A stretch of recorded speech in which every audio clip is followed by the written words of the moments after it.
ये क्वेश्चन देखते हैं। 2020 का क्वेश्चन है, 8C, same topic, politics and society. So examine how social movements come to an end, illustrate with example. So question में examples के बारे में बोला है, तो हमें हर एक पॉइंट में एग्जाम्पल लेना है, ठीक है। अगर एग्जाम्पल नहीं होता तो 2-3 पॉइंट में एग्जाम्पल लेके चलेगा, बट यहाँ पे पर्टिकुलर बोला है तो हमें एग्जाम्पल्स दिखाने हैं पॉइंट्स में। तो शुरू कर दें, वैसे ही करेंगे मैप कर करके। सो पहले बॉडी के हेडिंग डाल लेते हैं कि how social movements come to an end.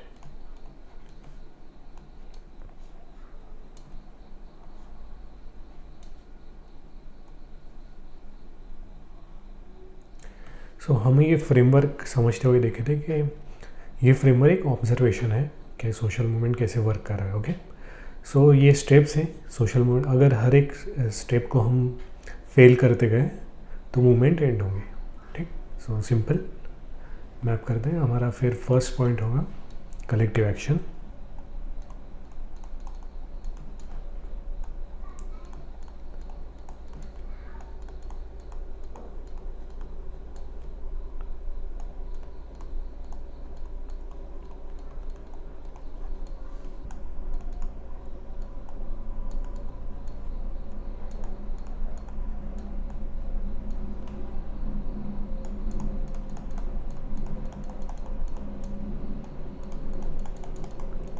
सो जो हमारी सोशल अनरेस्ट थ्योरी थी वो हमने मेंशन कर दी। A grievance led to collective action. Okay, so when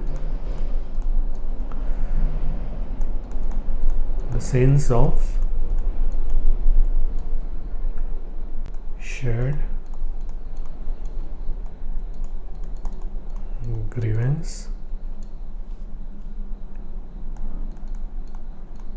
fades in people,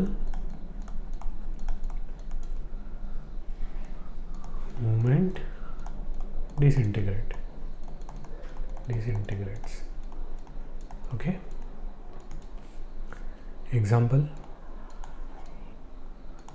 post 90s tribal movement failed to Sanskritization of tribal youth. Sanskritisation ये sociological term ही है। योगेंद्र सिंह ने बताया था कि क्या हो जा रहा है, मतलब हमने यहाँ पे क्या लिखा कि ट्राइबल यूथ जो है वो संस्कृताइजेशन की वजह से मेन फ्लो में आ रहा है सिविलाइजेशन के या जनरल सोसाइटी के नॉर्म के, उसकी वजह से अब उनको ज़रूरत नहीं लग रही कि सैक्रेड ग्रू को प्रोटेक्ट करना या जल ज़मीन इसके बारे में सोचना, ठीक है। तो जो उनका ग्रीवियंस था वो फेड अवे हो रहा है, यही बताया हमने। Okay, but social unrest theory ने हमें बताया था कि grievances led to collective action. अगर ग्रीवियंस ही नहीं रहा तो कलेक्टिव एक्शन नहीं रहेगी। सो मैच करेंगे, ठीक है, हमारा मतलब डिमांड मैच हो रही है। Second point, organise effort. Tilly suggested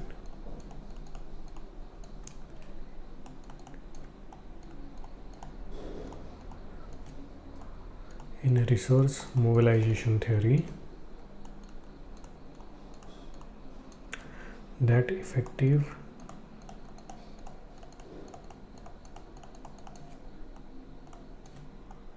use of resources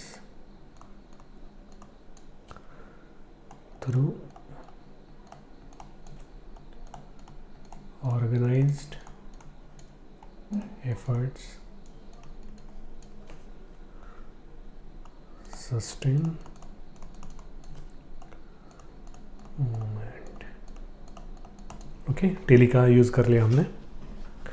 इसका एग्जांपल देंगे। एग्जांपल बोला है तो हर बार हमें देना ज़रूरी है, ठीक है। Narmada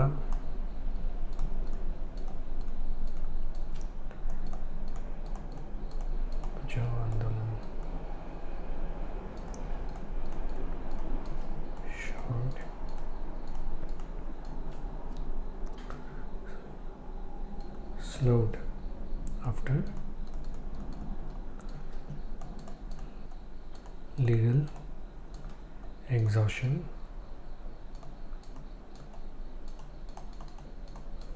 and donor withdrawal.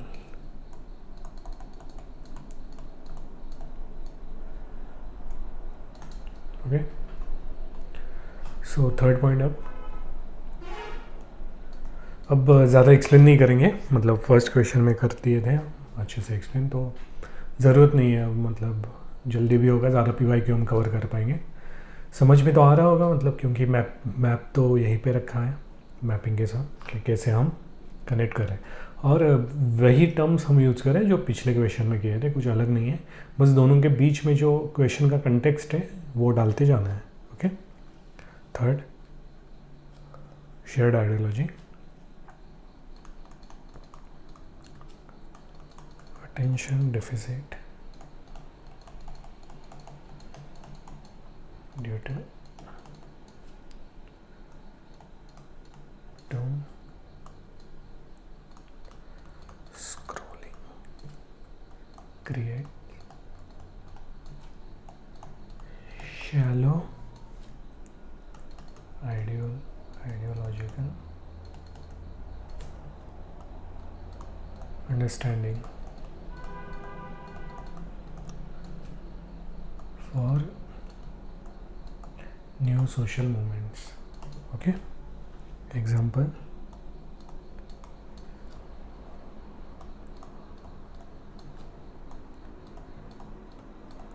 Save Are Lost,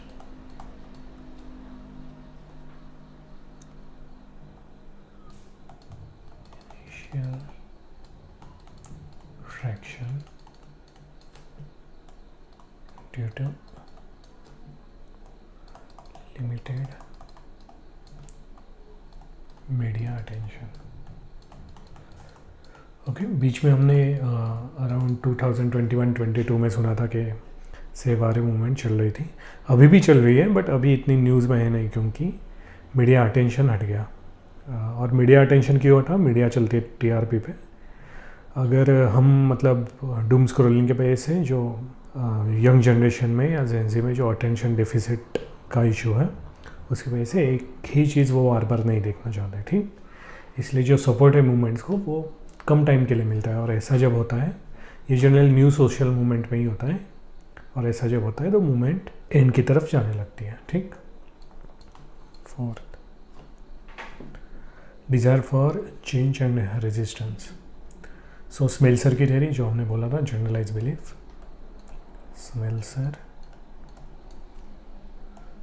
note that generalized belief, GB generalized belief, is needed for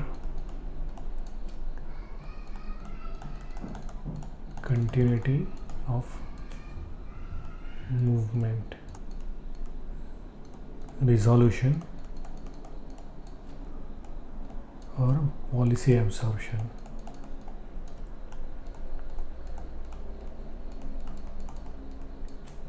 Ends the movement. Okay, सो स्मेल्सर ने जो बोला था कि डिज़ायर होना चाहिए, डिज़ायर मतलब नेसेसिटी या पॉसिबिलिटी। ओके, अगर इशू सॉल्व हो गया तो अब नेसेसिटी तो नहीं रही, हमने वही बताया कि पॉलिसी एब्सॉर्प्शन मतलब पॉलिसी बन गई उसके अराउंड, तो अब नेसेसिटी नहीं रही तो हो गया, या स्ट्रक्चरल रिजोल्यूशन कुछ करवाया, सो जो एम था वो फुलफिल हो गया, सो एंड हो गई naturally process. Okay, example,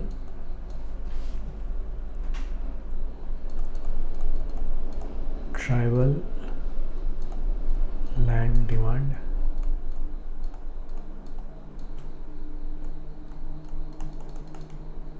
partially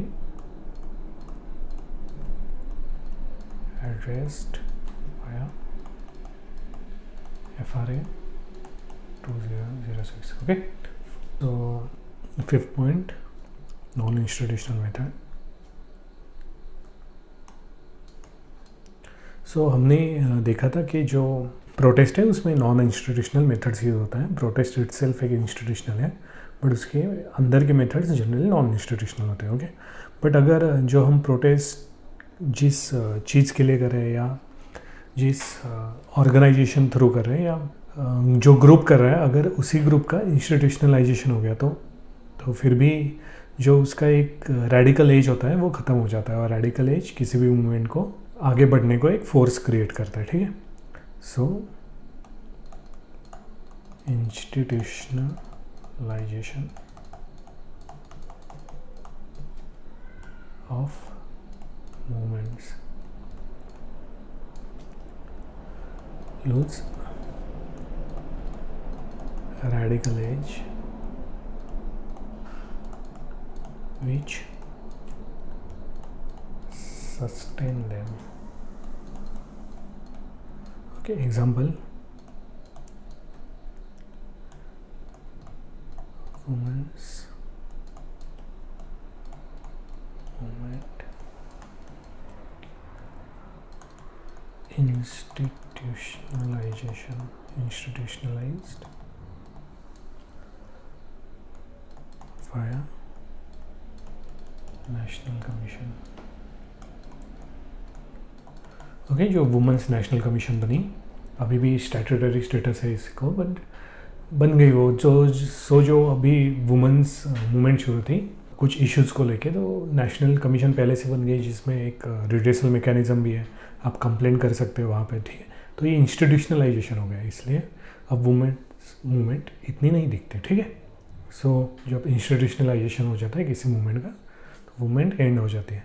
ये देखिए, ऐसे ही अगर हम विदाउट फ्रेमवर्क पॉइंट निकालते जाते तो इतना वैरायटी नहीं आ पाता, अलग अलग हम डायमेंशन जैसे एक्सप्लोर कर रहे हैं कि मूवमेंट एंड कैसे हो सकती है, वो हो पाया क्योंकि पॉइंट्स एक फ्रेमवर्क दिमाग में पहले से है कि किस तरीके से सोचना है हमें। ओके, तो ये स्मार्ट वर्क का तो हो गया, बट जो हार्ड वर्क है जैसे ट्राइबल लैंड मतलब ट्राइबल मूवमेंट को समझना या फिर वुमेंस मूवमेंट को नेशनल कमीशन से, ये आपको तो हार्ड वर्क से ही होगा। जितना आप ज़्यादा पढ़ोगे या जितना ज़्यादा रिवाइज करोगे, यही जो हम क्वेश्चन लिख रहे हैं उससे एक अंडरस्टैंडिंग बिल्डअप होती जाएगी। Okay, 6th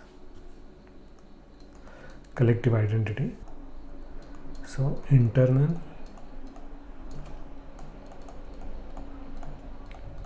fragmentation due to status differences or leadership clash, etc. Breaks collective identity. ठीक है, अब ये यहाँ पे हम इंटरनल एक रीज़न देख लिया। ऐसा नहीं कि हमें इंटरनली देखना था, बट कलेक्टिव आइडेंटिटी से निकल के ही आया, सामने ही आया कि अब हमें कुछ इंटरनल बोलना चाहिए। ठीक है, एक न्यू डायमेंशन हम निकाल लिया यहाँ पे एग्जाम्पल। बट वही है, ये जो एग्जाम्पल्स देने ज़रूरी है वो तभी होगा जब आपका जीएस अच्छे से बना हुआ है, या आपने सोशो के जो नोट्स बनाए, मतलब वैल्यू एडिशन आप करते हो चैप्टर के बाद, वो कर रहे हो। ठीक है, एग्जाम्पल देखिए, जैसे अभी हम ना यहाँ पे एग्जाम्पल दे रहे हैं इंडिया अगेंस्ट करप्शन। ओके, जो अन्ना हज़ारे की मूवमेंट वो सबको ही पता है, जो यूपीएससी कर रहे हैं या नॉन यूपीएससी पर्सन भी है। ओके, बट इससे यहीं पे पुट करना है, मतलब यहाँ पे हम पुट कर सकते हैं, ये पॉसिबिलिटी क्रिएट होगी या आपको समझ में आएगी जब आपकी प्रैक्टिस होगी। ओके, सो क्या हुआ था, civil society versus political entry. Okay, internal fragmentation हो गया जिसकी वजह से जो कलेक्टिव आइडेंटिटी थी वो ख़त्म हो गई। सो 7th, अब देखिए यहाँ पे हमने यहाँ पे कॉन्फ्लिक्ट में ब्रूम्स एंड लेंस की है वो देखा ना, स्टेटस इनकंसिस्टेंसी है वो, बट फ्रेमवर्क हम और एक मतलब एक अलग एंगल से भी यूज़ कर सकते हैं। वो कैसे, वो एक थोड़ा सा आपको एग्जांपल देता हूँ 7 पॉइंट में। ठीक है, कॉन्फ्लिक्ट ओरिएंटेड है। सो कॉन्फ्लिक्ट मतलब कोई सप्रेशन या फिर सप्रेशन जैसा इवेंट या वायलेंस जैसा इवेंट, तो इससे हमारे दिमाग में ये भी आ सकता है कि 7 पॉइंट को हम ऐसे लिखें, suppression through censorship, arrest, etc. by state. Okay, example, क्योंकि अभी तक हमने स्टेट का कोई एंगल डाला नहीं था, ठीक, और ये पॉइंट भी वैसा है कॉन्फ्लिक्ट, तो हमने बताया कि स्टेट के साथ का कॉन्फ्लिक्ट बता दिया, ठीक है। हम यहाँ पे इंटरनल कॉन्फ्लिक्ट की बात कर रहे थे, ब्रूम्स एंड लेस की स्टेटस इनकन्सिस्टेंसी कैसे होता है, ओके। तो यहाँ पे एक डायरेक्ट पॉइंट और बहुत आसानी से मिल गया, कॉन्फ्लिक्ट कुछ है तो स्टेट के साथ लिख दिया हम। एग्जाम्पल, जो CAA प्रोटेस्ट हुआ था, एंडेड हुआ, एक तो पैंडेमिक कर्फ्यू आ गया, और फिर भी जो करने चाहें उनके खिलाफ FIR हो गए, ठीक है। सो ये पॉइंट हो गए हमारे। सो 8 पॉइंट देखते हैं। 8 पॉइंट में हमने जो थ्योरी में सीखा था कि जब भी सेम ग्रीवियंस होता है उसका मतलब ये नहीं कि विजन सेम हो, ठीक है, पाथ अलग हो सकते हैं। So same grievance but different outcome vision, okay. Example, so इसका एग्जाम्पल होगा जो ब्रह्म समाज में जो राजा राम मोहन रॉय ने क्रिएट किया था, ब्रह्म समाज स्प्लिट, ओके।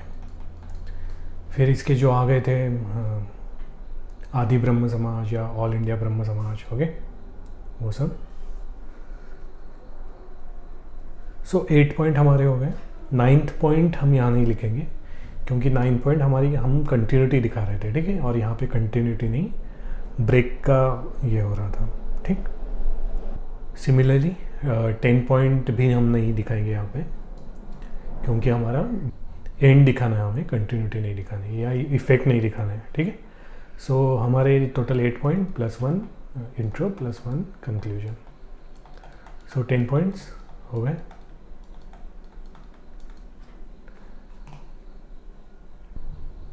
जिसमें हमने थिंकर्स भी यूज़ किए और थ्योरीज भी यूज़ की और अच्छे से कंटेक्स्ट में डाल के अलग अलग एंगल भी देख लिए। बट इससे डरना नहीं है, जो हम एग्जांपल दे रहे हैं अलग अलग नर्मदा, ये जनरली नॉर्मली एग्जांपल है, बस आपको सीखना है कि एग्जांपल्स अब कैसे डालें, क्योंकि थ्योरी को तो आपको समझ में आ गई है कि थिंकर्स को हम कैसे पुट करें, ठीक है। 2 क्वेश्चन हो गए अच्छे से। सो ये भी हो जाएगा, जैसे आप प्रैक्टिस करोगे वैसे अपने आप दिमाग में आता रहेगा कि कौन सी थ्योरी में कौन सा एग्जांपल डालना है। ऐसा नहीं यही एग्जांपल कोई और भी आप यूज़ कर सकते हो, ओके। ये मेरे दिमाग में आए तो मैंने ये पुट अप कर दिया। अब नेक्स्ट क्वेश्चन देखते हैं।